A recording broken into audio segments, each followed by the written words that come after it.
존경하는 국민 여러분, 그리고 밤잠도 주무시지 아니하시고 이곳에 와 계시는 해외 동포 여러분, 저는 작년 6월 8일 날 반드시 대한민국은 망할 수밖에 없다 하는 말씀을 드린 바가 있습니다.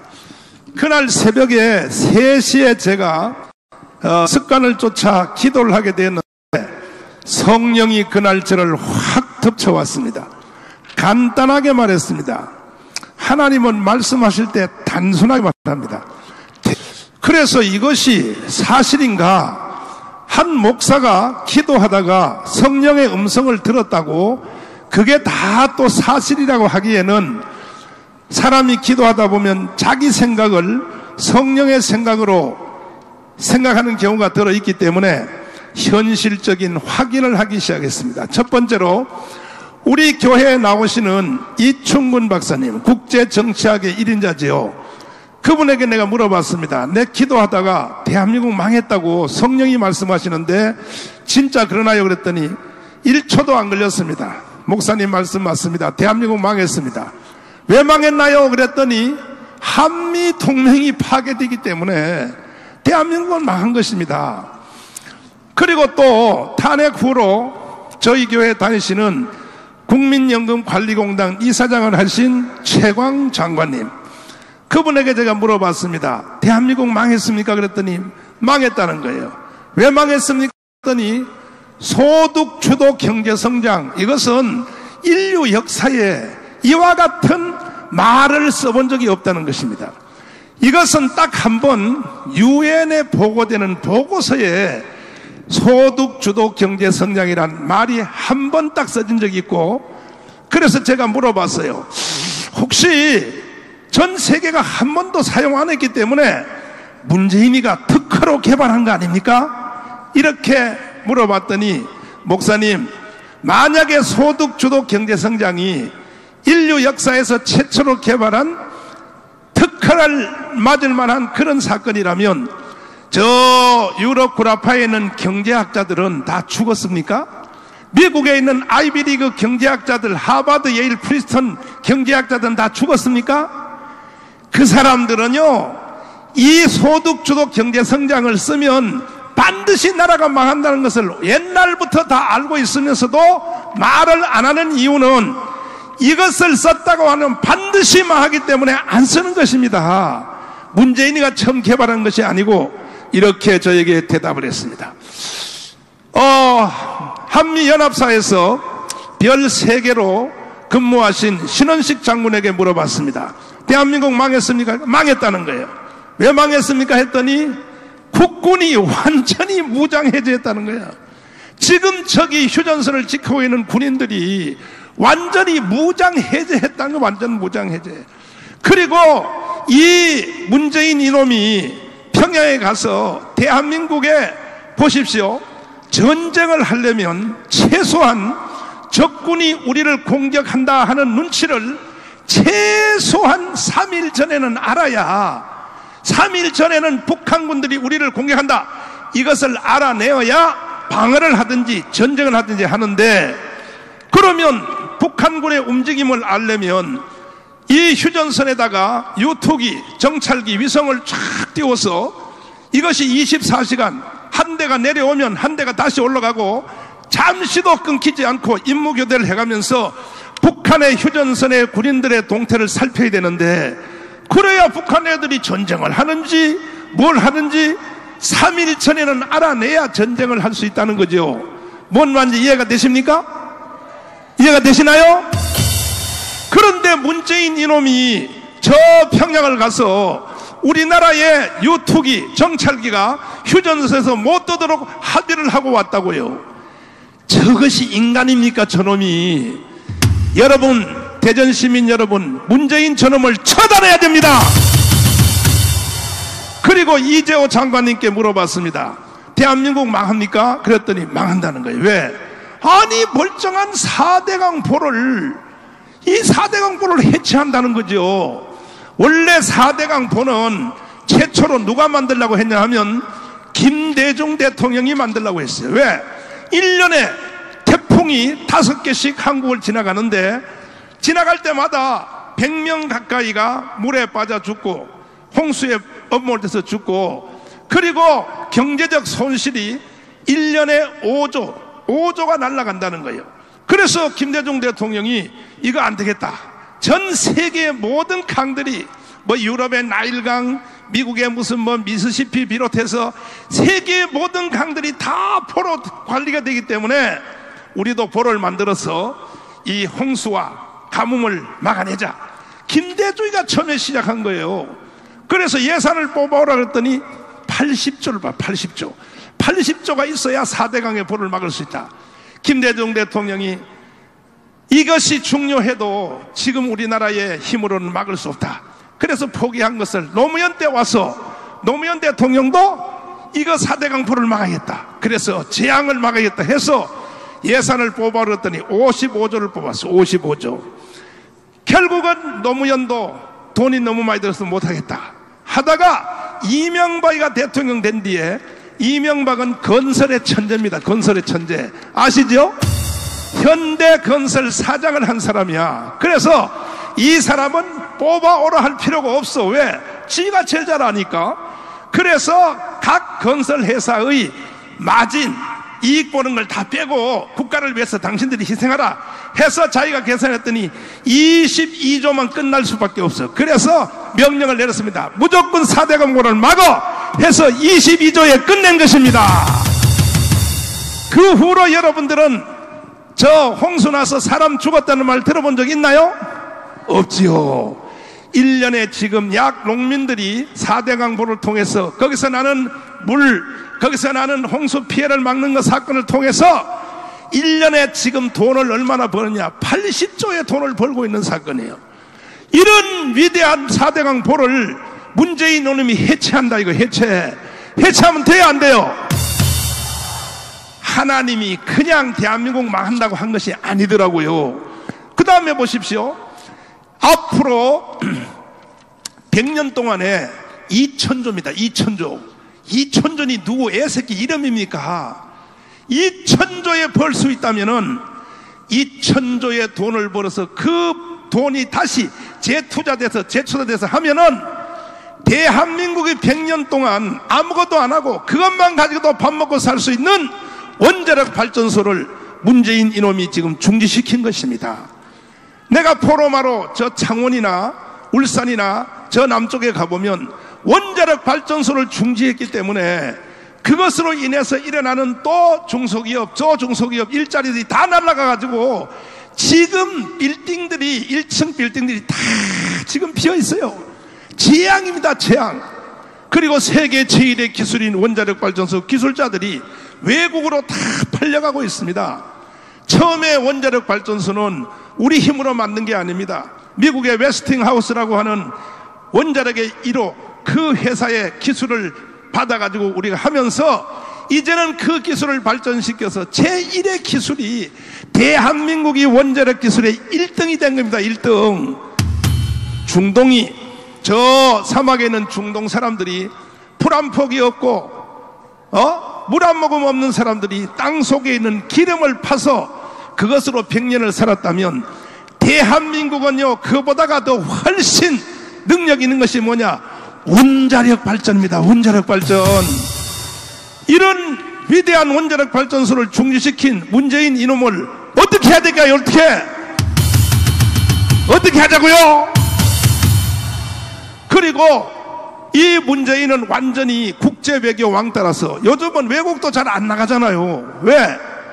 인간 취급을 안 하는 거예요. 인간 취급을. 문재인이가 어느 나라 가서 정상회담하고 돌아서자마자 뒤통수에 대고 뭐라 그런지 압니까? 저 또라이라 그래요. 또라이. 왜? 외교를 하고 나갔으면 대한민국을 위해서 외교를 해야지요. 맞죠? 그런데 저놈은요 트럼프한테 찾아가가지고도 돈을 막 70조를 갖다 바치고 하는 말이 뭐라 그러냐? 우리 김정은 좀 도와달라고. 김정은 도와달라는 거야. 그게 외교하고 토론하는 거야. 그래서 문재인 이놈을 또라이라 그러는 거야. 또라이. 이해되십니까? 완전히 문재인은 그럼 왜 저런 짓을 하느냐? 지금 제가 말한 7가지 이 이유 때문에 6월 8일 날 새벽 3시에 하나님의 성령이 나를 강타했습니다. 대한민국은 반드시 망한다. 그래서 전문가들에게 쭉 상의했더니 그게 현실적으로 맞다는 거예요. 그럼에도 불구하고 제가 그때에 6월 8일 날 시국선언문을 발표할 때에 국민들은요 반응이 별로 안 좋았어요. 아이 목사 새끼가 목회나 하고 기도나 하지 왜 현실 문제를 가지고 왜 떠들어? 이렇게 반응했습니다. 그러나 나는 성령의 음성이 내게 주어진 것이 틀림없다는 걸 알기 때문에 청와대 앞에다 비닐 텐트를 쳐놓고 그 안에서 너아라 TV를 통하여 매일같이 똑같은 말을 계속하기 시작했습니다. 대한민국은 망했다. 왜 아느냐? 성령이 나한테 말했다. 망한다고 계속했더니 드디어 국민들이 알아듣기 시작했습니다. 제가 작년 6월 8일 날 뭐라고 말씀드렸습니까? 반드시 대한민국은 이런 일이 일어난다고. 그런데 결국은 몇 주 전에 더불어민주당의 원내 총무인 정말 머리가 번쩍 설 일입니다. 여러분 머리가 번쩍. 이게 무슨 원내 총무인 이인영이가 뭐라고 말했느냐 직접 한번 들어보세요. 자 한번 들어보십시오. 도대체 무슨 말을 했는지 한번 들어보세요. 와이타임스 뉴스입니다. 우리 시청자들께서 꼭 알아야 될 뉴스, 꼭 관심을 가져야 될 뉴스들을 콕콕 찍어서 여러분께 전해드리고 있습니다. 이인영 더불어민주당 원내대표가 총선 이후에 대한민국 체제를 본격적으로 사회주의 체제로 전환하겠다는 발톱을 드러냈습니다. 이인영 민주당 원내대표는 4일날 한 일간지하고 인터뷰에서 이번 총선이 시장, 종교, 언론 같은 분야의 기존 패권이 재편되는 계기가 될 것이다 그러면서 총선 후에 토지 공개념과 비정규직 차별 철폐 해소를 위한 동일노동, 동일임금, 경자 유전 원칙 등을 이렇게 개헌 주제로 해가지고 다뤄야 되겠다라고 말을 했습니다. 이인영 원내대표는 또 총선 결과를 통해서 만들어진 정치 지형 속에서 개헌 논의를 하는 게 바람직하다 그러면서 자, 이 말을 한마디로 딱 줄이면 4월 15일 총선을 통하여 저들이 200석을 만들어서 그때부터 대한민국을 사회주의, 공산주의로 들어가겠다 이렇게 선포했는데 여러분과 제가 이런 말을 듣고 가만히 있을 수 있습니까? 따라서 합니다. 안 돼! 다시요. 안 돼! 누구 마음대로 떠들어 이 개자식들아. 이 위대한 대한민국을 공산주의로 넘겨줄 수 있나요? 존경하는 대전 시민 여러분, 이렇게 감격적으로 많이 모이신 여러분들도 이미 눈치를 챈 것 같습니다. 하하, 나라가 위험해졌구나, 나라가 잘못하면 이게 없어지겠구나, 이러한 생각이 있으셔서 오늘 이 자리에 많이 오셨는데 반드시 우리는 대한민국을 지켜내야 되는 것입니다. 인간이 할 말이 따로 있지. 뭐 4월 15일 총선을 통하여 뭐라고? 공산주의를 시작하겠다고? 야 이 자식아, 야 이 미친놈의 새끼야, 죽어 이 자식아. 너 함부로 누구 맘대로 절대로 우리는 용납할 수 없습니다. 그러면 왜 이런 또라이 같은 놈들이 입만 열면 떠드냐? 추미애 법무장관 뭐라고 합니까? 모든 대한민국의 땅은 국가가 공유해야 된다. 하이, 기가 막히죠. 여러분 있는 모든 땅, 부동산 문재인한테 갖다 바칠 수 있어요? 공산주의 하겠다고 떠드는, 노골적으로 떠드는, 노골적으로. 청와대에 어떤 비서는 3주 전에 뭐라고 떠들어? 대한민국의 모든 아파트 주택은 국가가 관리해야 된다. 야 이 개새끼야, 야 이 개자식아, 죽어 이 자식아, 죽어. 그렇게 공산주의가 좋고 빨갱이가 좋으면 북한으로 가라고. 대한민국은 대한민국의 헌법을 공유하는 사람만이 사는 나라입니다. 동의하십니까? 동의하시면 두 손 들고 만세. 어디라고 떠들어? 그러면 왜 이렇게 정치가들, 주로 좌파 정치가들이 입만 열만 저렇게 떠들어대느냐? 이것은 문재인 대통령이 평창 동계올림픽에서 이미 벌써 전쟁을 선포한 것입니다. 한번 들어보겠습니다. 자, 문재인이가 이렇게 내깔려놨기 때문에 막 떠드는 거예요. 자, 들어보겠습니까? 제가 존경하는 한국의 사상가 신영복 선생은 제가 존경하는 한국의 사상가 신영복 선생은 제가 존경하는 한국의 사상가 신영복 선생은 자, 이놈을 어떻게 해야 돼요? 다시요. 어떻게? 제가 지금 전국의 도시를 순례할 때마다 이 문재인의 이 개지랄 떠는 이걸 보여주면서 꼭 물어봐요. 이놈을 어떻게 해야 되냐면 대전은 어떻게 해야 되겠어요? 죽이라고요? 나는 죽이려 소리 안 했어. 나는 죽이려 소리 안 했어. 여러분이 죽이자 그러니 한번 죽여봅시다 이놈 자식을. 응? 이게 내가 존경하는 한국의 사상가 신영복은 대한민국의 간첩의 왕입니다. 간첩의 왕. 응? 잠시 후에 지금 성주의 사드 부대를 방문해서 지금 늦어지는데 김문수 경기지사님, 요즘은 자유통일당 대표님이 잠시 후에 여기 도착할 것입니다. 그분에게 물어보세요. 신영복이가 어떤 놈인가? 간첩의 왕이요, 간첩의 왕. 아니 대한민국의 대통령이 그렇게 존경할 사람이 없나? 어? 뭐라 간첩을 존경한다고? 야 이 개자식아, 네가 인간이야 이 자식아. 존경하려면 정강훈을 존경해라 이 자식아. 미친 또라이같이 생겨가지고 이 자식이 말이야. 어? 그래서 지금 문재인은요 반드시 자기가 원하는 공산주의를 만들기 위하여 지난 연말에 선거법, 공수법, 예산법 60조를 편성했습니다. 돈을 왜? 여러분에게 마약을 먹이려고 60조. 그리고 4월 15일까지 이걸 집행한다는 거야. 우리 국민들이 다 위대하지만 우리 국민들 중에서도 좀 연약함이 있어. 뭐냐? 돈 몇 푼 주면 막 찍어버려. 돈 몇 푼 주면 막 찍어. 여러분 60조 마약 먹고 찍으면 돼 안 돼? 돼요. 그 국민들에게 마약 먹이려고 만든 60조 돈은 문재인 돈이 아니요. 그거는 근본적으로 따지면 이승만과 박정희가 만든 돈입니다. 그것이. 동의하십니까? 이승만과 박정희가 만든 돈을 가지고 너가 왜 국민들에게 마약을 먹이냐 이 말이야. 미쳤어요. 미쳤어. 또라이들이요. 완전히 맛이 갔습니다. 그래서 제가 작년 6월 8일 날 성령의 음성을 듣고 대한민국 망한다, 지구촌에 없어진다, 이런 말을 한 이후로 국민들이 서서히 깨어나서 이제 거의 다 눈치를 챈 것 같습니다. 이제 우리는 4월 15일 선거가 오기 전에 2월 29일 3.1절 대회 토요일입니다. 가문 광장에서 우리가 몰수히 모여서 한 방에 저놈을 날려버려야 되는 것입니다. 작년 10월 3일 날 광화문 이승만 광장에서 우리가 국민대회를 할 때에 하도 사람들이 많이 모여서 세계 기록입니다. 기록.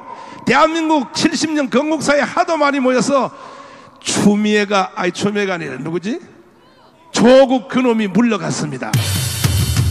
그때 여러분 강원에 오신 분들 한번 손 들어봐요. 이야, 대전이 해냈구나. 대전이 해내서 이번에 다시 한번 그때보다가 3배 4배 모여서 2천만 국민 절반, 국민의 절반이 모여서 반드시 문재인 저놈을 날려버려야 되는 것입니다. 29일 3.1절 대회 여러분 꼭 와주시기를 부탁을 드립니다. 오실래요? 진짜요? 지키지 않는 자는 누릴 자격이 없습니다. 그래서 우리 시민단체, 전국 구국동지회를 비롯해서 모든 시민단체, 또 기독교, 불교, 천주교 모든 종단들이 총집결하여 3.1절 대회를 거행하는데 그럴 수 있는 사람은 다 모여야 됩니다. 동의하십니까? 내가 그때 안 와도 될 사람들을 가르쳐드리게. 첫째, 병원에 입원해 있는 사람은 안 와도 됩니다. 내가 빼드리겠습니다. 그분들은 유튜브를 틀어놓고 너아라 TV를 틀어놓고 참여하면 됩니다. 두 번째로 몸 건강 상태가 나보다가 더 심한 사람은 안 와도 됩니다. 저는요 지금 사실 오늘도 여기 오면서 비틀거리며 왔습니다. 저는 몸의 건강 상태가 아주 안 좋습니다. 내일 하늘에 갈지 모레 갈지 모르는 상태입니다. 그럼에도 불구하고 우리 조국 대한민국을 저는 후손들에게 빨갱이 나라는 절대로 물러줄 수 없습니다. 우리야 저도 내일 모레면 나이가 70인데 인생 살 것 다 살았다고요. 저는 내 개인 같으면 난 이렇게 고생 안 해도 돼요. 뭐 미국으로 이민 가서 거기서 목회 한 2, 3년 하다가 하늘나라 가면 그만이지. 그러나 위대한 대한민국을 빨갱이들한테 넘겨줄 수 있나요? 그러려면 여러분 몰수히 다 모여야 됩니다. 그리고 찔끔찔끔 할 필요 없어요. 그날 한 방에